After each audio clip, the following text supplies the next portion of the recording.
Hi, I'm Mincy Villaver, co-founder of Karakoa Productions. Karakoa comes from the name, it's a Visayan term. It's a pre-colonial warship. So it's the warship that our warriors used to ride on, and they would sail it. They would also use oars. And according to Spanish accounts, first-hand accounts, the Karakoa actually sails faster than the Spanish galleons. We chose the word Karakoa because it symbolizes valor and bravery. Back then, in that era, we were very respected throughout Asia.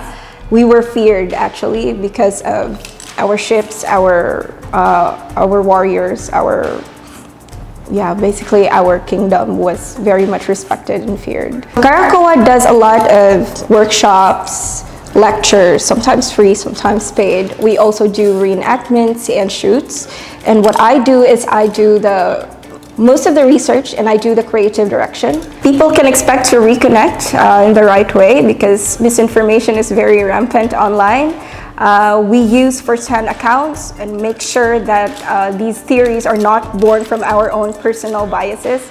We make sure to show you actual pages of historical records, those written before or after the 1500s. We ensure a very optimum learning experience with our classes and our workshops.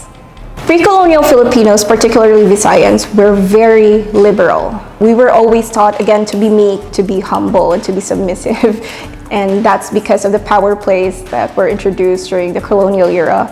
But before the colonial era, women were very liberated. Women had the choice to do what to do with their lives. There were gender roles. Gender roles were present.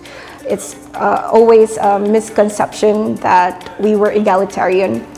Not really in the sense that both men and women can do the same things, but that we had gender roles and one gender role didn't mean that it was inferior to the other. Another thing that could be surprising is we had the same respect for the third sex or queer people. In fact, they had privileges, so they had exemptions from certain chores and rites of passage. They may choose not to be tattooed.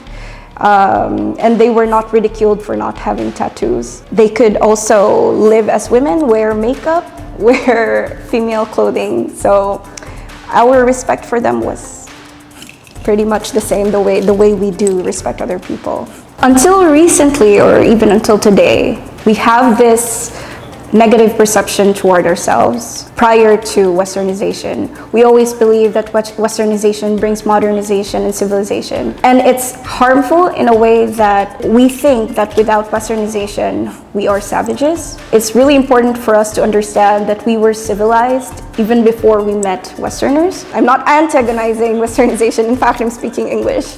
So the harm that I'm talking about is when we look down at ourselves, our own indigenous culture, and leave our own identity just for Westernization and for Western ideals, because there are several ideals and practices from Westerners that cannot really be translated here. We always look at the future as something that's in the control of Westerners, when in fact we have our own power.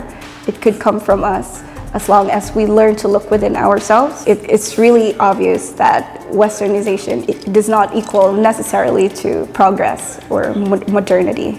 So for me, yeah, that's why it's important to, not only am I talking about economics and politics, I'm also talking about support toward small businesses, practices, dying traditions.